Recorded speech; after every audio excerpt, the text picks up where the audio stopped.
Episode के starting में हम गाया को देखते हैं जो कि टेलोस को वो कोडवर्ड देने के बाद और उस बेस से भाग जाने के पहले गाया भी सुपर स्कल बन चुकी थी, इसलिए ग्राविक की गोली चलाने पर भी गाया को कुछ नहीं होता है। और फिर सीन शिफ्ट होता है 2012 में, जहाँ पर निक फ्यूरी और उसकी वाइफ एक रेस्टोरेंट में बैठकर कुछ प्यार भरी बातें कर रहे होते हैं। और फिर प्रेजेंट में हम निक फ्यूरी की वाइफ को देखते हैं जो कि एक सर्च में आई होती है, क्योंकि किसी ने उसे इस जगह पर बुलाया होता है, जो कि हमने एपिसोड 3 के अंदर देखा था। और वो आदमी और कोई नहीं, कर्नल रोड्स है। और फिर रोडी निक फ्यूरी की वाइफ को बताने लगता है कि किस तरह उसने निक फ्यूरी को जॉब से निकलवाया था। और उन दोनों के बातों से हमें ये पता चलता है कि ये दोनों भी ग्राविक के साथ मिले हुए हैं। और ये सब बातें निक फ्यूरी किसी तरह से सुन रहा था। और आगे रोडी निक फ्यूरी की वाइफ को बताता है कि तुम्हें निक फ्यूरी को मारना होगा, अगर तुम निक फ्यूरी को नहीं मार पाई तो मैं तुम्हें मार दूंगा। ये कहने के बाद वो वहाँ से चला जाता है। और आगे हम ग्राविक को देखते हैं जो कि यूनाइटेड स्टेट पर हमला करने वाला है। और ग्राविक स्कल टीम को कहता है कि हमला ऐसा होना चाहिए कि हमला रशिया ने करवाया है। इसके बाद हम टेलोस और गाया को देखते हैं, जहाँ पर गाया टेलोस से पूछती है कि आपका प्लान क्या है। और फिर टेलोस बताता है कि जब मैं और तुम और निक फ्यूरी ग्राविक को रोक लेंगे तब हम प्रेसिडेंट के पास जाकर उनसे सौदा करेंगे कि हमने पृथ्वी को बहुत बड़े खतरे से बचाया है, इसलिए अभी आपकी जिम्मेदारी बनती है कि आप इस पृथ्वी पर रहने वाले सारे स्कल के लिए घर का इंतजाम करें।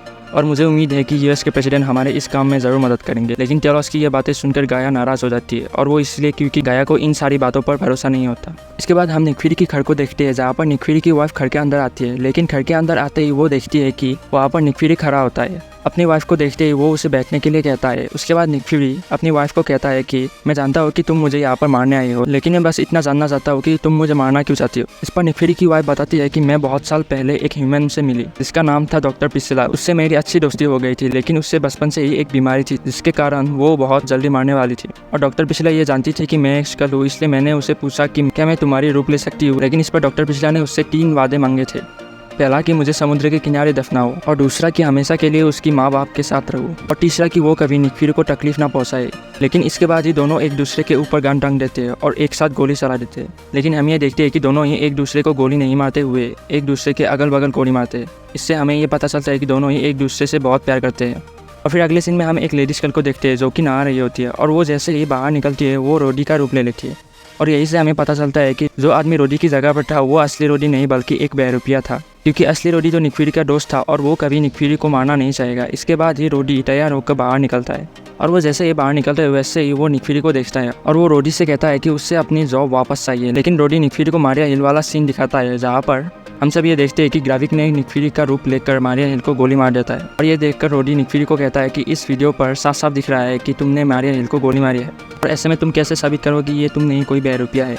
निक फ्यूरी रोडी की सारी बातें सुनकर वहाँ से बाहर आकर कार के अंदर बैठ जाता है, जहाँ पर टेलोस निक फ्यूरी का इंतजार कर रहा था। टेलोस और निक फ्यूरी वहाँ से निकल जाता है, और रास्ते में ही उन दोनों की बातचीत से हमें यह पता चलता है कि निक फ्यूरी ने रोडी की ड्रिंक में एक लिक्विड मिला दिया था, और उस लिक्विड के अंदर एक ट्रैकर छिपा हुआ था, जिससे कि रोडी जहाँ जाएगा उसकी लोकेशन के बारे में निक फ्यूरी को पता चलेगा।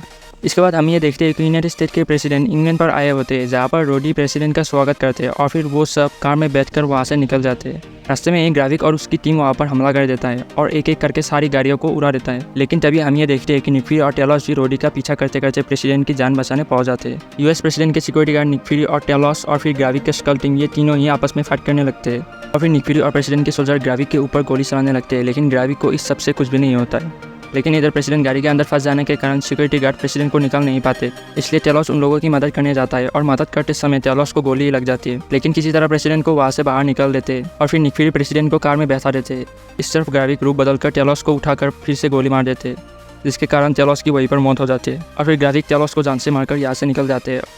इसी के साथ एपिसोड 4 की कहानी यहीं पर खत्म हो जाती है।